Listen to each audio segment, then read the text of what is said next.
ಓಂ ಶಾಂತಿ. ಮಧುರಾತಿ ಮಧುರ ಶಿವ ಪರಮಾತ್ಮ ತಂದೆಯ ಮಧುರ ಮಹಾವಾಕ್ಯವನ್ನು ಕೇಳೋಣ. ಇಂದಿನ ಮುರಳಿಯ ದಿನಾಂಕವಾಗಿದೆ 22/11/2025. ಪ್ರಾತಃ ಮುರಳಿ ಬಾಪ್ತಾದ ಮಧುಬನ್. ಮಧುರ ಮಕ್ಕಳೇ, ಎಲ್ಲರಿಗೆ ಇದೇ ಖುಷಿಯ ಸಮಾಚಾರವನ್ನು ತಿಳಿಸಿ. ಈಗ ದೈವಿ ಸಾಮ್ರಾಜ್ಯದ ಸ್ಥಾಪನೆಯಾಗುತ್ತಿದೆ. ಯಾವಾಗ ನಿರ್ವಿಕಾರಿ ಪ್ರಪಂಚವಾಗುವುದೋ ಆಗ ಉಳಿದೆಲ್ಲವೂ ವಿನಾಶವಾಗಿ ಬಿಡುತ್ತದೆ. ಇಂದಿನ ಪ್ರಶ್ನೆಯಾಗಿದೆ, ರಾವಣನ ಶಾಪವು ಯಾವಾಗ ಸಿಗುತ್ತದೆ? ಶಾಪಗ್ರಸ್ತರಾಗುವ ಚಿಹ್ನೆ ಏನಾಗಿದೆ? ಉತ್ತರ: ಯಾವಾಗ ನೀವು ದೇಹಾಭಿಮಾನಿಗಳಾಗುತ್ತೀರೋ ಆಗ ರಾವಣನ ಶಾಪ ಸಿಗುತ್ತದೆ. ಶಾಪಗ್ರಸ್ತ ಆತ್ಮಗಳು ವಿಕಾರಿ ಕಂಗಾಲರಾಗುತ್ತಾ ಹೋಗುತ್ತಾರೆ, ಕೆಳಗಿಳಿಯತೊಡಗುತ್ತಾರೆ. ನೀವೀಗ ತಂದೆಯಿಂದ ಆಸ್ತಿಯನ್ನು ಪಡೆಯಲು ದೇಹಿ ಅಭಿಮಾನಿಯಾಗಬೇಕಾಗಿದೆ. ತಮ್ಮ ದೃಷ್ಟಿ ವೃತ್ತಿಯನ್ನು ಪಾವನ ಮಾಡಿಕೊಳ್ಳಬೇಕಾಗಿದೆ. ಓಂ ಶಾಂತಿ. ಆತ್ಮಿಕ ತಂದೆಯು ಕುಳಿತು ಆತ್ಮಿಕ ಮಕ್ಕಳಿಗೆ 84 ಜನ್ಮಗಳ ಕಥೆಯನ್ನು ತಿಳಿಸುತ್ತಾರೆ. ನಿಮಗೆ ಇದು ತಿಳಿದಿದೆ. ಎಲ್ಲರೂ 84 ಜನ್ಮಗಳನ್ನು ತಿಳಿದುಕೊಳ್ಳುವುದಿಲ್ಲ. ನೀವೇ ಮೊಟ್ಟ ಮೊದಲು ಸತ್ಯಯುಗದ ಆದಿಯಲ್ಲಿ ಪೂಜ್ಯ ದೇವಿ ದೇವತೆಗಳಾಗಿದ್ದೀರಿ. ಭಾರತದಲ್ಲಿ ಮೊದಲು ಪೂಜ್ಯ ದೇವಿ ದೇವತಾ ಧರ್ಮದ ರಾಜ್ಯವೇ ಇತ್ತು. ಲಕ್ಷ್ಮೀನಾರಾಯಣರ ರಾಜ್ಯವಿತ್ತು. ಅಂದ ಮೇಲೆ ಅವಶ್ಯವಾಗಿ ಸೂರ್ಯವಂಶವಿರುವುದು. ರಾಜ ಮನೆತನದ ಮಿತ್ರ ಸಂಬಂಧಿಗಳು ಇರುವರು, ಪ್ರಜೆಗಳು ಇರುವರು. ಇದು ಒಂದು ಕಥೆಯಾಗಿದೆ. 5000 ವರ್ಷಗಳ ಮೊದಲು ಸಹ ಇವರ ರಾಜ್ಯವಿತ್ತು ಎಂಬುದನ್ನು ತಂದೆಯು ಸ್ಮೃತಿ ತರಿಸುತ್ತಾರೆ. ಭಾರತದಲ್ಲಿ ಆದಿ ಸನಾತನ ದೇವಿ ದೇವತಾ ಧರ್ಮದವರ ರಾಜ್ಯವಿತ್ತು. ಇದನ್ನು ಬೇಹದ್ದಿನ ತಂದೆಯು ತಿಳಿಸುತ್ತಾರೆ. ಅವರಿಗೆ ಜ್ಞಾನ ಪೂರ್ಣನೆಂದು ಹೇಳಲಾಗುತ್ತದೆ. ಯಾವುದರ ಜ್ಞಾನ? ಎಲ್ಲರ ಒಳಹೊಕ್ಕು ಕರ್ಮ ವಿಕರ್ಮಗಳನ್ನು ಅರಿತುಕೊಳ್ಳುವವರೆಂದು ಮನುಷ್ಯರು ತಿಳಿದುಕೊಳ್ಳುತ್ತಾರೆ. ಆದರೆ ತಂದೆಯು ತಿಳಿಸುತ್ತಾರೆ, ಪ್ರತಿಯೊಂದು ಆತ್ಮನಿಗೆ ತನ್ನದೇ ಆದ ಪಾತ್ರವು ಸಿಕ್ಕಿದೆ. ಎಲ್ಲ ಆತ್ಮರು ತಮ್ಮ ಪರಮಧಾಮದಲ್ಲಿರುತ್ತಾರೆ. ಅವರಲ್ಲಿ ಇಡೀ ಪಾತ್ರವು ಅಡಕವಾಗಿದೆ. ಹೋಗಿ ಕರ್ಮ ಕ್ಷೇತ್ರದಲ್ಲಿ ತಮ್ಮ ಪಾತ್ರವನ್ನು ಅಭಿನಯಿಸಬೇಕೆಂದು ತಯಾರಾಗಿ ಕುಳಿತಿದ್ದಾರೆ. ಇದನ್ನು ಸಹ ನೀವು ತಿಳಿದುಕೊಂಡಿದ್ದೀರಿ. ನಾವಾತ್ಮಗಳು ಎಲ್ಲವನ್ನೂ ಮಾಡುತ್ತೇವೆ. ಆತ್ಮವೇ ಇದು ಹುಳಿಯಾಗಿದೆ, ಇದು ಉಪ್ಪಾಗಿದೆ ಎಂದು ಹೇಳುತ್ತದೆ. ನಾವೀಗ ವಿಕಾರಿ ಪಾಪಾತ್ಮರಾಗಿದ್ದೇವೆ. ಆಸೂರಿ ಸ್ವಭಾವವಿದೆ ಎಂಬುದನ್ನು ಸಹ ಆತ್ಮವೇ ತಿಳಿದುಕೊಳ್ಳುತ್ತದೆ. ಆತ್ಮವೇ ಇಲ್ಲಿ ಕರ್ಮ ಕ್ಷೇತ್ರದಲ್ಲಿ ಶರೀರವನ್ನು ತೆಗೆದುಕೊಂಡು ಪಾತ್ರವನ್ನು ಅಭಿನಯಿಸುತ್ತದೆ. ಅಂದ ಮೇಲೆ ಈ ನಿಶ್ಚಯ ಮಾಡಿಕೊಳ್ಳಬೇಕಲ್ಲವೇ? ನಾವಾತ್ಮಗಳೇ ಎಲ್ಲವನ್ನೂ ಮಾಡುತ್ತೇವೆ. ಈಗ ತಂದೆಯೊಂದಿಗೆ ಮಿಲನ ಮಾಡಿದ್ದೇವೆ. ಪುನಃ 5000 ವರ್ಷಗಳ ನಂತರ ಮಿಲನ ಮಾಡುತ್ತೇವೆ. ಇದನ್ನು ಸಹ ನೀವು ತಿಳಿದುಕೊಂಡಿದ್ದೀರಿ. ಪೂಜ್ಯ ಮತ್ತು ಪೂಜಾರಿ, ಪಾವನ ಮತ್ತು ಪತಿತರು ನಾವೇ ಆಗುತ್ತಾ ಬಂದಿದ್ದೇವೆ. ಪೂಜ್ಯರಾಗಿದ್ದಾಗ ಪತಿತರು ಯಾರೂ ಇರುವುದಿಲ್ಲ. ಮತ್ತೆ ಪೂಜಾರಿಗಳಾದಾಗ ಯಾರೂ ಪಾವನರಿರಲು ಸಾಧ್ಯವಿಲ್ಲ. ಸತ್ಯಯುಗದಲ್ಲಿ ಪಾವನ ಪೂಜ್ಯರಿರುತ್ತಾರೆ. ದ್ವಾಪರದಿಂದ ರಾವಣ ರಾಜ್ಯವು ಆರಂಭವಾಗುತ್ತದೆ. ಆಗ ಎಲ್ಲರೂ ಪತಿತ ಪೂಜಾರಿಗಳಾಗುತ್ತಾರೆ. ಶಿವ ತಂದೆಯು ತಿಳಿಸುತ್ತಾರೆ, ನೋಡಿ, ಶಂಕರಾಚಾರ್ಯರು ಸಹ ನನ್ನ ಪೂಜಾರಿಯಾಗಿದ್ದಾರೆ. ನನ್ನನ್ನೇ ಪೂಜಿಸುತ್ತಾರಲ್ಲವೇ? ಶಿವನ ಚಿತ್ರವು ಕೆಲವರ ಬಳಿ ಚಿನ್ನದಿಂದ, ಇನ್ನು ಕೆಲವರ ಬಳಿ ವಜ್ರದಿಂದ, ಕೆಲವರ ಬಳಿ ಬೆಳ್ಳಿಯಿಂದ ಮಾಡಿಸಿರುತ್ತಾರೆ. ಈಗ ಯಾರು ಪೂಜೆ ಮಾಡುವರೋ ಆ ಪೂಜಾರಿಗಳಿಗೆ ಪೂಜ್ಯರೆಂದು ಹೇಳಲು ಸಾಧ್ಯವಿಲ್ಲ. ಇಡೀ ಪ್ರಪಂಚದಲ್ಲಿ ಈ ಸಮಯದಲ್ಲಿ ಯಾರೊಬ್ಬರೂ ಪೂಜ್ಯರಿಲ್ಲ. ಆರಂಭದಲ್ಲಿ ಪೂಜ್ಯ ಪವಿತ್ರರಾಗಿರುತ್ತಾರೆ, ನಂತರ ಅಪವಿತ್ರರಾಗುತ್ತಾರೆ. ಹೊಸ ಪ್ರಪಂಚದಲ್ಲಿ ಪವಿತ್ರರಿರುತ್ತಾರೆ. ಪವಿತ್ರರೇ ಪೂಜೆಗೆ ಅರ್ಹರಾಗುತ್ತಾರೆ. ಹೇಗೆ ಕುಮಾರಿಯು ಪವಿತ್ರಳಾಗಿದ್ದಾಗ ಪೂಜೆಗೆ ಯೋಗ್ಯಳಾಗುತ್ತಾಳೆ, ಅಪವಿತ್ರಳಾದರೆ ಮತ್ತೆ ಎಲ್ಲರ ಮುಂದೆ ತಲೆ ಬಾಗಿಸಬೇಕಾಗುತ್ತದೆ. ಪೂಜೆಯ ಸಾಮಗ್ರಿಗಳು ಎಷ್ಟೊಂದಿವೆ. ಎಲ್ಲಿಯಾದರೂ ಪ್ರದರ್ಶಿನಿ, ಮ್ಯೂಸಿಯಂ ಇತ್ಯಾದಿಗಳನ್ನು ತೆರೆಯುತ್ತೀರೆಂದರೆ ಮೇಲೆ ತ್ರಿಮೂರ್ತಿ ಶಿವನ ಚಿತ್ರವು ಅವಶ್ಯವಾಗಿ ಇರಬೇಕು. ಕೆಳಗಡೆ ಗುರಿ ಉದ್ದೇಶದ ಈ ಲಕ್ಷ್ಮೀನಾರಾಯಣರ ಚಿತ್ರವಿರಬೇಕು. ಅಂದರೆ ಈ ಪೂಜ್ಯ ದೇವಿ ದೇವತಾ ಧರ್ಮದ ಸ್ಥಾಪನೆ ಮಾಡುತ್ತಿದ್ದೇವೆ, ಅಲ್ಲಿ ಮತ್ಯಾವುದೇ ಧರ್ಮವಿರುವುದಿಲ್ಲ ಎಂದು ನೀವು ತಿಳಿಸಬಹುದು. ಪ್ರದರ್ಶನಿಗಳಲ್ಲಿ ಭಾಷಣ ಇತ್ಯಾದಿಗಳನ್ನು ಮಾಡಲು ಸಾಧ್ಯವಿಲ್ಲ. ತಿಳಿಸುವುದಕ್ಕಾಗಿ ಬೇರೆ ಪ್ರಬಂಧವನ್ನಿಡಬೇಕು. ಮುಖ್ಯ ಮಾತೇ ಇದಾಗಿದೆ. ನಾವು ಭಾರತವಾಸಿಗಳಿಗೆ ಖುಷಿಯ ಸಮಾಚಾರವನ್ನು ತಿಳಿಸುತ್ತೇವೆ. ನಾವು ಇಂತಹ ರಾಜ್ಯವನ್ನು ಸ್ಥಾಪನೆ ಮಾಡುತ್ತಿದ್ದೇವೆ. ಮೊದಲಿಗೆ ಈ ದೈವಿ ಸಾಮ್ರಾಜ್ಯವಿತ್ತು, ಈಗ ಇಲ್ಲ. ಪುನಃ ಇದರ ಸ್ಥಾಪನೆಯಾಗುತ್ತಿದೆ, ಮತ್ತೆಲ್ಲವೂ ವಿನಾಶವಾಗಿ ಬಿಡುವುದು. ಸತ್ಯಯುಗದಲ್ಲಿ ಯಾವಾಗ ಈ ಒಂದು ಧರ್ಮವಿತ್ತೋ ಆಗ ಈ ಅನೇಕ ಧರ್ಮಗಳು ಇರಲಿಲ್ಲ. ಈಗ ಅನೇಕ ಧರ್ಮಗಳು ಸೇರಿ ಒಂದಾಗಬೇಕು, ಆದರೆ ಅದು ಸಾಧ್ಯವಿಲ್ಲ. ಧರ್ಮಪಿತರು ಒಬ್ಬರು ಇನ್ನೊಬ್ಬರ ಹಿಂದೆ ಬರುತ್ತಿದ್ದಾರೆ ಮತ್ತು ವೃದ್ಧಿಯಾಗುತ್ತಾ ಇರುತ್ತಾರೆ. ಮೊಟ್ಟ ಮೊದಲಿನ ಆದಿ ಸನಾತನ ದೇವಿ ದೇವತಾ ಧರ್ಮವೇ ಪ್ರಾಯಲೋಪವಾಗಿದೆ. ತಮ್ಮನ್ನು ದೇವಿ ದೇವತಾ ಧರ್ಮದವರೆಂದು ಕರೆಸಿಕೊಳ್ಳುವವರು ಯಾರೊಬ್ಬರೂ ಇಲ್ಲ. ಇದಕ್ಕೆ ವಿಕಾರಿ ಪ್ರಪಂಚವೆಂದೇ ಕರೆಯಲಾಗುತ್ತದೆ. ನೀವು ಈ ರೀತಿ ಹೇಳಿರಿ: ನಾವು ನಿಮಗೆ ಖುಷಿಯ ಸಂದೇಶವನ್ನು ತಿಳಿಸುತ್ತೇವೆ. ಶಿವ ತಂದೆಯು ನಿರ್ವಿಕಾರಿ ಪ್ರಪಂಚವನ್ನು ಸ್ಥಾಪನೆ ಮಾಡುತ್ತಿದ್ದಾರೆ. ನಾವು ಪ್ರಜಾಪಿತ ಬ್ರಹ್ಮನ ಸಂತಾನರಾಗಿದ್ದೇವೆ. ಪ್ರಜಾಪಿತ ಬ್ರಹ್ಮ ಕುಮಾರ ಕುಮಾರಿಯರಾಗಿದ್ದೇವೆ. ಮೊಟ್ಟ ಮೊದಲಿಗೆ ನಾವು ಸಹೋದರ ಸಹೋದರರಾಗಿರುತ್ತೇವೆ. ನಂತರ ಸಾಕಾರದಲ್ಲಿ ರಚನೆಯಾದಾಗ ನಾವು ಸಹೋದರ ಸಹೋದರಿಯರಾಗುತ್ತೇವೆ. ಬಾಬಾ ನಾವು ತಮ್ಮ ಮಕ್ಕಳಾಗಿದ್ದೇವೆ ಎಂದು ಎಲ್ಲರೂ ಹೇಳುತ್ತಾರೆ. ಅಂದ ಮೇಲೆ ಸಹೋದರ ಸಹೋದರಿಯರ ನಡುವೆ ಕೆಟ್ಟ ದೃಷ್ಟಿ ಇರಲು ಸಾಧ್ಯವಿಲ್ಲ. ಈ ಅಂತಿಮ ಜನ್ಮದಲ್ಲಿ ಪವಿತ್ರರಾಗಬೇಕು, ಆಗಲೇ ಪವಿತ್ರ ವಿಶ್ವದ ಮಾಲೀಕರಾಗುವಿರಿ. ನೀವು ತಿಳಿದುಕೊಂಡಿದ್ದೀರಿ, ಗತಿ ಸದ್ಗತಿದಾತನು ಒಬ್ಬರೇ ತಂದೆಯಾಗಿದ್ದಾರೆ. ಹಳೆಯ ಪ್ರಪಂಚವು ಬದಲಾಗಿ ಅವಶ್ಯವಾಗಿ ಹೊಸ ಪ್ರಪಂಚವು ಸ್ಥಾಪನೆಯಾಗಲಿದೆ. ಅದನ್ನು ಭಗವಂತನೇ ಮಾಡುತ್ತಾರೆ. ಈಗ ಅವರು ಹೊಸ ಪ್ರಪಂಚವನ್ನು ಹೇಗೆ ರಚಿಸುತ್ತಾರೆಂದು ನೀವು ಮಕ್ಕಳೇ ತಿಳಿದುಕೊಂಡಿದ್ದೀರಿ. ಈಗ ಹಳೆಯ ಪ್ರಪಂಚವೂ ಇದೆ, ಇದೇನು ಸಮಾಪ್ತಿಯಾಗಿಲ್ಲ. ಬ್ರಹ್ಮನ ಮೂಲಕ ಸ್ಥಾಪನೆ ಎಂದು ಚಿತ್ರಗಳಲ್ಲಿಯೂ ಇದೆ. ಈ ಬ್ರಹ್ಮರವರ ಬಹಳ ಜನ್ಮಗಳ ಅಂತಿಮ ಜನ್ಮವಾಗಿದೆ. ತಂದೆಯು ಬ್ರಹ್ಮರವರ ಮೂಲಕ ದತ್ತು ಮಾಡಿಕೊಳ್ಳುತ್ತಾರೆ. ತಿಳಿಸುವುದಕ್ಕೂ ಯುಕ್ತಿ ಬೇಕು. ಶಿವ ತಂದೆಯು ಬ್ರಹ್ಮರವರಲ್ಲಿ ಪ್ರವೇಶ ಮಾಡಿ ನಮ್ಮನ್ನು ತಮ್ಮ ಮಕ್ಕಳನ್ನಾಗಿ ಮಾಡಿಕೊಳ್ಳುತ್ತಾರೆ. ಶರೀರದಲ್ಲಿ ಪ್ರವೇಶ ಮಾಡಿದಾಗಲೇ ಹೇ ಆತ್ಮ, ನೀವು ನನ್ನ ಮಕ್ಕಳಾಗಿದ್ದೀರಿ ಎಂದು ಹೇಳುತ್ತಾರೆ. ಆತ್ಮಗಳಂತೂ ಅವರ ಸಂತಾನರು ಆಗಿಯೇ ಇದ್ದೇವೆ. ಆದರೆ ಬ್ರಹ್ಮರವರ ಮೂಲಕ ಸೃಷ್ಟಿಯು ರಚನೆಯಾದಾಗ ಅವಶ್ಯವಾಗಿ ಬ್ರಹ್ಮ ಕುಮಾರ ಕುಮಾರಿಯರಾಗುತ್ತೇವೆ. ಅಂದ ಮೇಲೆ ಸಹೋದರ ಸಹೋದರರಾದಿರಿ. ಬೇರೆ ದೃಷ್ಟಿಯು ಹೊರಟು ಹೋಗುತ್ತದೆ.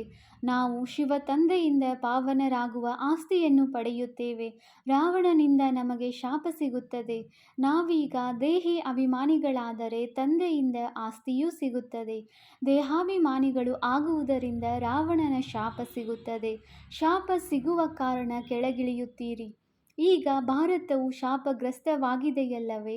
ಭಾರತವನ್ನು ಇಷ್ಟು ಕಂಗಾಲ ವಿಕಾರಿಯನ್ನಾಗಿ ಯಾರು ಮಾಡಿದರು? ಯಾರದೋ ಶಾಪವಿರಬೇಕಲ್ಲವೇ? ಇದು ರಾವಣರೂಪಿ ಮಾಯೆಯ ಶಾಪವಾಗಿದೆ.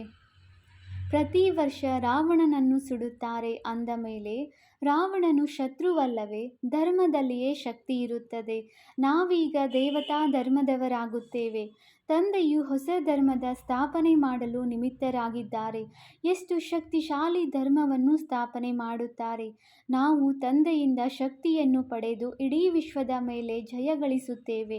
ನೆನಪಿನ ಯಾತ್ರೆಯಿಂದಲೇ ಶಕ್ತಿ ಸಿಗುತ್ತದೆ ಮತ್ತು ವಿಕರ್ಮಗಳು ವಿನಾಶವಾಗುತ್ತವೆ. ಈ ಮಾತನ್ನು ಸಹ ಬರೆಯಬೇಕು. ನಾವು ಖುಷಿಯ ಸಮಾಚಾರವನ್ನು ತಿಳಿಸುತ್ತೇವೆ.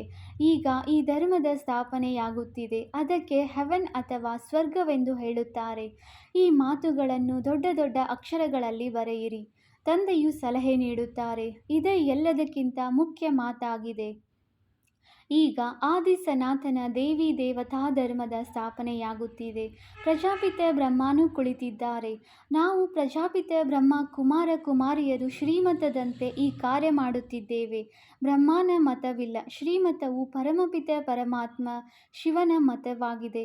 ಇವರೇ ಎಲ್ಲರ ತಂದೆಯಾಗಿದ್ದಾರೆ. ಆ ತಂದೆಯೇ ಒಂದು ಧರ್ಮದ ಸ್ಥಾಪನೆ, ಅನೇಕ ಧರ್ಮಗಳ ವಿನಾಶ ಮಾಡುತ್ತಾರೆ.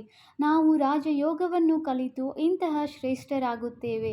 ನಾವು ಬೇಹದ್ದಿನ ಸನ್ಯಾಸ ಮಾಡಿದ್ದೇವೆ, ಏಕೆಂದರೆ ನಮಗೆ ತಿಳಿದಿದೆ ಈ ಹಳೆಯ ಪ್ರಪಂಚವು ಭಸ್ಮವಾಗಲಿದೆ.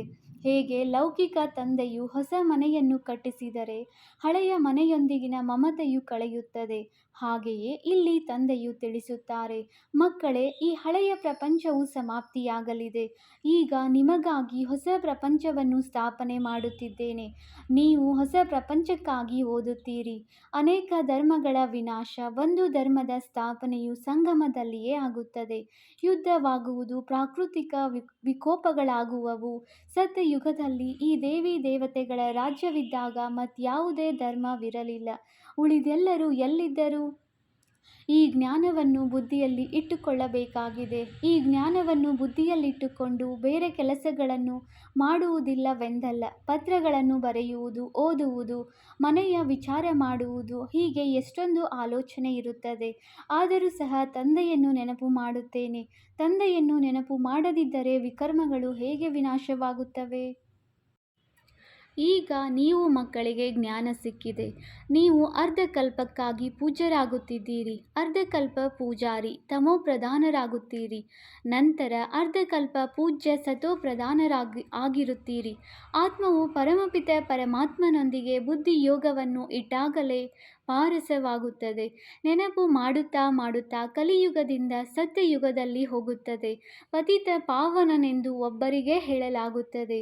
ಮುಂದೆ ಹೋದಂತೆ ನಿಮ್ಮ ಹೆಸರು ಬಹಳಷ್ಟು ಪ್ರಸಿದ್ಧವಾಗುವುದು. ಇದು ಎಲ್ಲ ಧರ್ಮದವರಿಗಾಗಿ ಇದೆ. ನೀವು ಇದನ್ನು ಸಹ ಹೇಳುತ್ತೀರಿ. ತಂದೆಯು ತಿಳಿಸುತ್ತಾರೆ, ನಾನೇ ಪತಿತ ಪಾವನನಾಗಿದ್ದೇನೆ. ನನ್ನನ್ನು ನೆನಪು ಮಾಡುವುದರಿಂದ ನೀವು ಪಾವನರಾಗಿ ಬಿಡುತ್ತೀರಿ. ಉಳಿದೆಲ್ಲರೂ ಲೆಕ್ಕಾಚಾರಗಳನ್ನು ಮುಗಿಸಿಕೊಂಡು ಹಿಂತಿರುಗಿ ಮನೆಗೆ ಹೋಗುತ್ತಾರೆ. ಯಾವುದೇ ಮಾತಿನಲ್ಲಿ ತಬ್ಬಿಬ್ಬಾದರೆ ನೀವು ಕೇಳಬಹುದು. ಸತ್ಯಯುಗದಲ್ಲಿ ಬಹಳ ಕೆಲವರೇ ಇರುತ್ತಾರೆ. ಈಗಂತೂ ಅನೇಕ ಧರ್ಮಗಳಿವೆ. ಅವಶ್ಯವಾಗಿ ಲೆಕ್ಕಾಚಾರಗಳನ್ನು ಮುಗಿಸಿ ಮೊಟ್ಟ ಮೊದಲು ಹೇಗಿದ್ದೀರೋ ಆ ರೀತಿ ಆಗುವಿರಿ. ವಿಸ್ತಾರದಲ್ಲಿ ಹೋಗುವುದೇಕೆ? ನಿಮಗೆ ತಿಳಿದಿದೆ. ಪ್ರತಿಯೊಬ್ಬರೂ ತಮ್ಮ ತಮ್ಮ ಪಾತ್ರವನ್ನು ಅಭಿನಯಿಸುತ್ತಾರೆ. ಈಗ ಎಲ್ಲರೂ ಹಿಂತಿರುಗಿ ಹೋಗಬೇಕಾಗಿದೆ. ಏಕೆಂದರೆ ಇವರೆಲ್ಲರೂ ಸತ್ಯಯುಗದಲ್ಲಿ ಇರುವುದಿಲ್ಲ. ತಂದೆಯು ಒಂದು ಧರ್ಮದ ಸ್ಥಾಪನೆ, ಅನೇಕ ಧರ್ಮಗಳ ವಿನಾಶ ಮಾಡುವುದಕ್ಕಾಗಿಯೇ ಬರುತ್ತಾರೆ. ಈಗ ಹೊಸ ಪ್ರಪಂಚದ ಸ್ಥಾಪನೆಯಾಗುತ್ತಿದೆ ಅಂದ ಮೇಲೆ ಸತ್ಯಯುಗವು ಅವಶ್ಯವಾಗಿ ಬರುವುದು. ಚಕ್ರವು ಸುತ್ತುತ್ತಾ ಇರುತ್ತದೆ. ಅತಿ ಹೆಚ್ಚಿನ ವಿಚಾರಗಳಲ್ಲಿ ಹೋಗಬಾರದು. ಮೂಲ ಮಾತೇನೆಂದರೆ, ನಾವು ಸತೋಪ್ರಧಾನರಾದರೆ ಶ್ರೇಷ್ಠ ಪದವಿಯನ್ನು ಪಡೆಯುತ್ತೇವೆ. ಕುಮಾರಿಯರಂತೂ ಈ ಸೇವೆಯಲ್ಲಿ ತೊಡಗಬೇಕಾಗಿದೆ. ಕುಮಾರಿಯ ಸಂಪಾದನೆಯನ್ನು ತಂದೆ ತಾಯಿಗಳು ತಿನ್ನುವುದಿಲ್ಲ. ಆದರೆ ಇತ್ತೀಚಿನ ದಿನಗಳಲ್ಲಿ ಕುಮಾರಿಯರು ಸಹ ಸಂಪಾದಿಸಬೇಕಾಗುತ್ತದೆ. ನೀವು ತಿಳಿದುಕೊಂಡಿದ್ದೀರಿ. ಈಗ ಪವಿತ್ರರಾಗಿ ಪವಿತ್ರ ಪ್ರಪಂಚದ ಮಾಲೀಕರಾಗಬೇಕಾಗಿದೆ. ನಾವು ರಾಜಯೋಗಿಗಳಾಗಿದ್ದೇವೆ ಅಂದ ಮೇಲೆ ತಂದೆಯಿಂದ ಅವಶ್ಯವಾಗಿ ರಾಜ್ಯ ಪದವಿ ಪಡೆಯಬೇಕಾಗಿದೆ. ನೀವೀಗ ಪಾಂಡವ ಸೇನೆಯಾಗಿದ್ದೀರಿ. ತಮ್ಮ ಸರ್ವಿಸ್ ಮಾಡುತ್ತಲೂ ಸಹ ಇದೇ ಸಂಕಲ್ಪವನ್ನಿಡಬೇಕು. ನಾವು ಹೋಗಿ ಎಲ್ಲರಿಗೆ ಮಾರ್ಗವನ್ನು ತಿಳಿಸಬೇಕು. ಎಷ್ಟು ಮಾಡುವಿರೋ ಅಷ್ಟು ಶ್ರೇಷ್ಠ ಪದವಿಯನ್ನು ಪಡೆಯುತ್ತೀರಿ. ಈ ಸ್ಥಿತಿಯಲ್ಲಿ ನಾವು ಒಂದು ವೇಳೆ ಶರೀರವನ್ನು ಬಿಟ್ಟರೆ ನಮಗೆ ಯಾವ ಪದವಿ ಸಿಗಬಹುದು ಎಂದು ತಂದೆಯನ್ನು ಕೇಳಿದರೆ ಕೂಡಲೇ ತಂದೆಯು ತಿಳಿಸಿಬಿಡುತ್ತಾರೆ, ಸರ್ವಿಸ್ ಮಾಡುವುದಿಲ್ಲ. ಆದ್ದರಿಂದಲೇ ಸಾಧಾರಣ ಮನೆಯಲ್ಲಿ ಜನ್ಮ ತೆಗೆದುಕೊಳ್ಳುವರು. ಮತ್ತೆ ಬಂದು ಜ್ಞಾನವನ್ನು ತಿಳಿದುಕೊಳ್ಳುವುದಂತೂ ಬಹಳ ಪರಿಶ್ರಮದ ಕೆಲಸ. ಏಕೆಂದರೆ ಚಿಕ್ಕ ಮಗುವಿಗೆ ಜ್ಞಾನವು ಅಷ್ಟು ಅರ್ಥವಾಗುವುದಿಲ್ಲ. ತಿಳಿದುಕೊಳ್ಳಿ, 2-3 ವರ್ಷಗಳ ಮಗುವಾಗಿದ್ದರೂ ಸಹ ಏನು ಓದಲು ಸಾಧ್ಯ? ನೀವು ಯಾವುದಾದರೂ ಕ್ಷತ್ರಿಯ ಕುಲದಲ್ಲಿ ಹೋಗಿ ಜನ್ಮ ತೆಗೆದುಕೊಳ್ಳುತ್ತೀರಿ. ಕೊನೆಯಲ್ಲಿ ಡಬಲ್ ಕಿರೀಟವೂ ಸಿಗುವುದು. ಸ್ವರ್ಗದ ಪೂರ್ಣ ಸುಖವನ್ನು ಪಡೆಯಲು ಸಾಧ್ಯವಿಲ್ಲವೆಂದು ತಂದೆಯು ತಿಳಿಸಿಬಿಡುತ್ತಾರೆ. ಯಾರು ಸರ್ವಿಸ್ ಮಾಡುವರೋ, ಓದುವರೋ ಅವರೇ ಪೂರ್ಣ ಸುಖವನ್ನು ಪಡೆಯುತ್ತಾರೆ. ಇದೇ ಚಿಂತೆ ಇರಬೇಕು. ಒಂದು ವೇಳೆ ಈಗ ಶ್ರೇಷ್ಠರಾಗಲಿಲ್ಲವೆಂದರೆ ಕಲ್ಪವೂ ಆಗುವುದಿಲ್ಲ. ಪ್ರತಿಯೊಬ್ಬರೂ ಸಹ ನಾವು ಎಷ್ಟು ಅಂಕಗಳಿಂದ ತೇರ್ಗಡೆಯಾಗುತ್ತೇವೆಂದು ತಮ್ಮನ್ನು ತಾವು ತಿಳಿದುಕೊಳ್ಳಬಹುದು. ಎಲ್ಲವನ್ನೂ ಅರಿತುಕೊಂಡ ಮೇಲೆ ಡ್ರಾಮಾದಲ್ಲಿ ಪೂರ್ವ ನಿಶ್ಚಿತವೂ ಇದೇ ರೀತಿ ಇದೆ ಎಂದು ಹೇಳಲಾಗುತ್ತದೆ. ಮನಸ್ಸಿನಲ್ಲಿ ದುಃಖವಾಗುತ್ತದೆಯಲ್ಲವೇ? ಮನುಷ್ಯರು ಕುಳಿತಿದ್ದಂತೆಯೇ ಮರಣ ಹೊಂದುತ್ತಾರೆ. ಆದ್ದರಿಂದ ತಂದೆಯು ತಿಳಿಸುತ್ತಾರೆ, ಮಕ್ಕಳೇ, ಆಲಸ್ಯ ಮಾಡಬೇಡಿ, ಪುರುಷಾರ್ಥ ಮಾಡಿ, ಪತಿತರಿಂದ ಪಾವನರಾಗುತ್ತಾ ಇರಿ, ಮಾರ್ಗವನ್ನು ತಿಳಿಸುತ್ತಾ ಇರಿ. ಯಾವುದೇ ಮಿತ್ರ, ಸಂಬಂಧಿ ಮೊದಲಾದವರಿದ್ದರೆ ಅವರ ಮೇಲೂ ನಿಮಗೆ ದಯೆ ಬರಬೇಕು. ಇವರು ವಿಕಾರವಿಲ್ಲದೆ ಕೆಟ್ಟ ಪದಾರ್ಥಗಳನ್ನು ತಿನ್ನದೇ ಇರುವುದಕ್ಕೆ ಸಾಧ್ಯವಿಲ್ಲ ಅನ್ನುವುದನ್ನು ಸಹ ನೋಡುತ್ತೀರಿ. ಆದರೂ ಸಹ ತಿಳಿಸುತ್ತಾ ಇರಬೇಕು. ಒಂದು ವೇಳೆ ಅವರು ಒಪ್ಪದಿದ್ದರೆ ಅವರು ನಮ್ಮ ಕುಲದವರಲ್ಲವೆಂದು ತಿಳಿಯಿರಿ. ಪರಿಶ್ರಮಪಟ್ಟು ತಂದೆಯ ಮನೆ ಮತ್ತು ಮಾವನ ಮನೆಯವರ ಕಲ್ಯಾಣ ಮಾಡಬೇಕು. ಈ ರೀತಿಯೂ ಆಗಬಾರದು. ಇವರಂತೂ ನಮ್ಮೊಂದಿಗೆ ಮಾತನಾಡುವುದೂ ಇಲ್ಲ, ಮುಖ ತಿರುಗಿಸಿಕೊಂಡಿದ್ದಾರೆ ಎನ್ನುವಂತೆ ಇರಬಾರದು. ನಾವು ಅವರ ಕಲ್ಯಾಣವನ್ನು ಮಾಡಬೇಕಾಗಿದೆ. ಎಲ್ಲರೊಂದಿಗೆ ಜೊತೆಗೂಡಬೇಕು. ಬಹಳ ದಯಾಹೃದಯಿಗಳಾಗಬೇಕಾಗಿದೆ. ನಾವು ಸುಖದ ಕಡೆ ಹೋಗುತ್ತೇವೆ ಅಂದ ಮೇಲೆ ಅನ್ಯರಿಗೂ ಮಾರ್ಗವನ್ನು ತಿಳಿಸಬೇಕಲ್ಲವೇ? ನೀವು ಅಂಧರಿಗೆ ಊರುಗೋಲಾಗಿದ್ದೀರಿ, ನೀನು ಅಂಧರಿಗೆ ಊರುಗೋಲಾಗಿದ್ದೀಯಾ ಎಂದು ಹಾಡುತ್ತಾರೆ. ಸ್ಥೂಲ ಕಣ್ಣುಗಳಂತೂ ಎಲ್ಲರಿಗೂ ಇದೆ, ಆದರೂ ಸಹ ಈ ರೀತಿ ಕರೆಯುತ್ತಾರೆ, ಏಕೆಂದರೆ ಜ್ಞಾನದ ಮೂರನೆಯ ನೇತ್ರವಿಲ್ಲ. ಸುಖ ಶಾಂತಿಯ ಮಾರ್ಗವನ್ನು ತಿಳಿಸುವವರು ತಂದೆಯೊಬ್ಬರೇ ಆಗಿದ್ದಾರೆ. ಇದು ಸಹ ನೀವು ಮಕ್ಕಳ ಬುದ್ಧಿಯಲ್ಲಿ ಈಗಷ್ಟೇ ಇದೆ. ಮೊದಲು ತಿಳಿದುಕೊಂಡಿರಲಿಲ್ಲ. ಭಕ್ತಿ ಮಾರ್ಗದಲ್ಲಿ ಎಷ್ಟೊಂದು ಮಂತ್ರಗಳನ್ನು ಜಪಿಸುತ್ತಾರೆ. ರಾಮ ರಾಮ ಎಂದು ಹೇಳಿ ಮೀನುಗಳಿಗೆ ತಿನ್ನಿಸುತ್ತಾರೆ, ಇರುವೆಗಳಿಗೆ ತಿನ್ನಿಸುತ್ತಾರೆ. ಈಗ ಜ್ಞಾನ ಮಾರ್ಗದಲ್ಲಂತೂ ಏನು ಮಾಡುವ ಅವಶ್ಯಕತೆ ಇಲ್ಲ. ಪಕ್ಷಿಗಳಂತೂ ಬಹಳಷ್ಟು ಸಾಯುತ್ತವೆ. ಒಂದು ಬಿರುಗಾಳಿ ಬಂದರೆ ಸಾಕು, ಎಷ್ಟೊಂದು ಸತ್ತು ಹೋಗುತ್ತವೆ. ಇನ್ನು ಮುಂದೆ ಬಹಳಷ್ಟು ಜೋರಾಗಿ ಪ್ರಾಕೃತಿಕ ವಿಕೋಪಗಳಾಗುವವು. ಈಗಲೂ ಸಹ ಅದರ ಮುನ್ಸೂಚನೆಗಳು ಕಾಣುತ್ತಿರುತ್ತವೆ. ಇದೆಲ್ಲವೂ ವಿನಾಶವಾಗಲೇಬೇಕಾಗಿದೆ. ನಾವೀಗ ಸ್ವರ್ಗದಲ್ಲಿ ಹೋಗುತ್ತೇವೆ. ಅಲ್ಲಿ ನಮ್ಮ ಮಹಲುಗಳು ಬಹಳ ಸುಂದರವಾಗಿ ಕಟ್ಟಿಸುತ್ತೇವೆ. ಹೇಗೆ ಕಲ್ಪದ ಮೊದಲು ಸಹ ಕಟ್ಟಿಸಿದ್ದೆವು. ಕಲ್ಪದ ಹಿಂದೆ ಹೇಗಿತ್ತೋ ಅದೇ ರೀತಿಯಾಗುತ್ತದೆ. ಆ ಸಮಯದಲ್ಲಿ ಆ ಸ್ಮೃತಿಯು ಬುದ್ಧಿಗೆ ಬಂದು ಬಿಡುತ್ತದೆ. ಅದರ ಚಿಂತನೆಯನ್ನು ಈಗೇಕೆ ಮಾಡಬೇಕು? ಇದಕ್ಕಿಂತಲೂ ತಂದೆಯ ನೆನಪಿನಲ್ಲಿರುವುದು ಉತ್ತಮವಾಗಿದೆ. ಅಂದಾಗ ನೆನಪಿನ ಯಾತ್ರೆಯನ್ನು ಮರೆಯಬೇಡಿ. ಮಹಲುಗಳು ಕಲ್ಪದ ಹಿಂದಿನ ತರಹವೇ ತಯಾರಾಗುತ್ತವೆ. ಆದರೆ ಈಗ ನೆನಪಿನ ಯಾತ್ರೆಯಲ್ಲಿದ್ದು ಸಂಬಂಧವನ್ನು ನಿಭಾಯಿಸಬೇಕಾಗಿದೆ ಮತ್ತು ಬಹಳ ಖುಷಿಯಲ್ಲಿರಬೇಕಾಗಿದೆ. ನಮಗೆ ತಂದೆ, ಶಿಕ್ಷಕ, ಸದ್ಗುರು ಸಿಕ್ಕಿದ್ದಾರೆ. ಈ ಖುಷಿಯಲ್ಲಿ ರೋಮಾಂಚನವಾಗಬೇಕು. ನಿಮಗೆ ತಿಳಿದಿದೆ, ನಾವು ಅಮರಪುರಿಯ ಮಾಲೀಕರಾಗಲು ಬಂದಿದ್ದೇವೆ. ಈ ಖುಷಿಯು ಸ್ಥಿರವಾಗಿರಬೇಕು. ಇಲ್ಲಿ ಖುಷಿ ಇದ್ದಾಗಲೇ ಅದು 21 ಜನ್ಮಗಳವರೆಗೆ ಸ್ಥಿರವಾಗಿ ಬಿಡುವುದು. ಅನೇಕರಿಗೆ ನೆನಪು ತರಿಸುತ್ತಾ ಇರಿ. ಆಗಲೂ ಸಹ ತಮಗೂ ಸಹ ನೆನಪು ಹೆಚ್ಚುವುದು. ಮತ್ತೆ ಅದೇ ಹವ್ಯಾಸವಾಗುವುದು. ನಿಮಗೆ ತಿಳಿದಿದೆ, ಈ ಅಪವಿತ್ರ ಪ್ರಪಂಚಕ್ಕೆ ಬೆಂಕಿ ಬೀಳಲಿದೆ. ನೀವು ಬ್ರಾಹ್ಮಣರಿಗೆ ಈ ಚಿಂತನೆ ಇದೆ. ಈ ಇಡೀ ಪ್ರಪಂಚವೇ ಸಮಾಪ್ತಿಯಾಗುವುದಿದೆ. ಸತ್ಯಯುಗದಲ್ಲಿ ಇದೇನೂ ತಿಳಿಯುವುದಿಲ್ಲ. ಈಗ ಅಂತ್ಯವಾಗಿದೆ. ನೀವು ನೆನಪಿಗಾಗಿಯೇ ಪುರುಷಾರ್ಥ ಮಾಡುತ್ತಿದ್ದೀರಿ. ಒಳ್ಳೆಯದು. ಮಧುರಾತಿ ಮಧುರ. ಅಗಲಿ ಹೋಗಿ ಮರಳಿ ಸಿಕ್ಕಿರುವ ಮಕ್ಕಳ ಪ್ರತಿ ಮಾತಾಪಿತ ಬಾಪ್ದಾದಾರವರ ನೆನಪು, ಪ್ರೀತಿ ಹಾಗೂ ಸುಪ್ರಭಾತ. ಆತ್ಮಿಕ ಮಕ್ಕಳಿಗೆ ಆತ್ಮಿಕ ತಂದೆಯ ನಮಸ್ತೆ. ನಾವು ಆತ್ಮಿಕ ಮಕ್ಕಳಿಂದ ಆತ್ಮಿಕ ತಂದೆಗೆ ನೆನಪು, ಪ್ರೀತಿ ಹಾಗೂ ನಮಸ್ತೆ ನಮಸ್ತೆ ನಮಸ್ತೆ. ಧಾರಣೆಗಾಗಿ ಮುಖ್ಯ ಸಾರ. ಪಾಯಿಂಟ್ ನಂಬರ್ 1, ಪತಿತರಿಂದ ಪಾವನರಾಗುವ ಪುರುಷಾರ್ಥದಲ್ಲಿ ಆಲಸ್ಯ ಮಾಡಬಾರದು. ಯಾವುದೇ ಮಿತ್ರ, ಸಂಬಂಧಿ ಮೊದಲಾದವರಿದ್ದರೆ ಅವರ ಮೇಲೂ ದಯೆ ತೋರಿಸಿ ತಿಳಿಸಬೇಕು, ಬಿಟ್ಟು ಬಿಡಬಾರದು. ಪಾಯಿಂಟ್ ನಂಬರ್ 2, ಇವರು ಮುಖವನ್ನು ತಿರುಗಿಸಿಕೊಂಡಿದ್ದಾರೆ ಎಂದು ಅನ್ಯರು ಹೇಳುವಂತಹ ಚಲನೆ ನಿಮ್ಮದಿರಬಾರದು. ದಯಾಹೃದಯಿಗಳಾಗಿ ಎಲ್ಲರ ಕಲ್ಯಾಣ ಮಾಡಬೇಕು ಮತ್ತು ಎಲ್ಲ ವಿಚಾರಗಳನ್ನು ಬಿಟ್ಟು ಒಬ್ಬ ತಂದೆಯ ನೆನಪಿನಲ್ಲಿರಬೇಕಾಗಿದೆ. ವರದಾನ: ಸತ್ಯತೆ, ಸ್ವಚ್ಛತೆ ಮತ್ತು ನಿರ್ಭಯತೆಯ ಆಧಾರದಿಂದ ಪ್ರತ್ಯಕ್ಷತೆ ಮಾಡುವಂತಹ ರಮತಾ ಯೋಗಿ ಭವ. ಪರಮಾತ್ಮನ ಪ್ರತ್ಯಕ್ಷತೆಗೆ ಆಧಾರ ಸತ್ಯತೆಯಾಗಿದೆ ಮತ್ತು ಸತ್ಯತೆಯ ಆಧಾರ ಸ್ವಚ್ಛತೆ ಹಾಗೂ ನಿರ್ಭಯತೆಯಾಗಿದೆ. ಒಂದು ವೇಳೆ ಯಾವುದೇ ಪ್ರಕಾರದ ಅಸ್ವಚ್ಛತೆ ಅರ್ಥಾತ್ ಸತ್ಯತೆ, ಸ್ವಚ್ಛತೆಯ ಕೊರತೆ ಅಥವಾ ತನ್ನದೇ ತಮೋಗುಣಿ ಸಂಸ್ಕಾರಗಳ ಮೇಲೆ ವಿಜಯಿಗಳು ಆಗುವುದಿಲ್ಲ ಅಂದರೆ, ಸಂಸ್ಕಾರ ಮಿಲನ ಮಾಡುವುದರಲ್ಲಿ ಅಥವಾ ವಿಶ್ವ ಸೇವೆಯ ಕ್ಷೇತ್ರದಲ್ಲಿ ತನ್ನ ಸಿದ್ಧಾಂತಗಳನ್ನು ಸಿದ್ಧ ಮಾಡುವಲ್ಲಿ ಭಯ ಇದ್ದಲ್ಲಿ ಪ್ರತ್ಯಕ್ಷತೆಯಾಗಲು ಸಾಧ್ಯವಿಲ್ಲ. ಆದ್ದರಿಂದ ಸತ್ಯತೆ ಮತ್ತು ನಿರ್ಭಯತೆಯನ್ನು ಧಾರಣೆ ಮಾಡಿ ಒಂದೇ ಗುಂಗಿನಲ್ಲಿ ಮಸ್ತ ಆಗಿರುವವರೇ ರಮತಾ ಯೋಗಿ, ಸಹಜ ರಾಜಯೋಗಿಗಳಾಗಿ. ಆಗ ಸಹಜವಾಗಿ ಅಂತಿಮ ಪ್ರತ್ಯಕ್ಷತೆ ಆಗುವುದು. ಸ್ಲೋಗನ್: ಬೇಹದ್ದಿನ ದೃಷ್ಟಿ ವೃತ್ತಿಯ ಏಕತೆಗೆ ಆಧಾರವಾಗಿದೆ. ಆದ್ದರಿಂದ ಹದ್ದಿನಲ್ಲಿ ಬರಬೇಡಿ. ಅವ್ಯಕ್ತ ಸೂಚನೆ: ಅಶರೀರಿ ಅಥವಾ ವಿದೇಹಿ ಸ್ಥಿತಿಯ ಅಭ್ಯಾಸ ಹೆಚ್ಚಿಸಿ. ಅಶರೀರಿ ಆಗುವುದು ವೈರ್ಲೆಸ್ ಸೆಟ್ ಆಗಿದೆ. ವಾಯ್ಸ್ಲೆಸ್ ಆಗುವುದೇ ವೈರ್ಲೆಸ್ ಸೆಟ್ನ ಸೆಟ್ಟಿಂಗ್ ಆಗಿದೆ. ಸ್ವಲ್ಪವೂ ವಿಕಾರ ವೈರ್ಲೆಸ್ ಸೆಟ್ಟನ್ನು ಹಾಳು ಮಾಡಿಬಿಡುವುದು.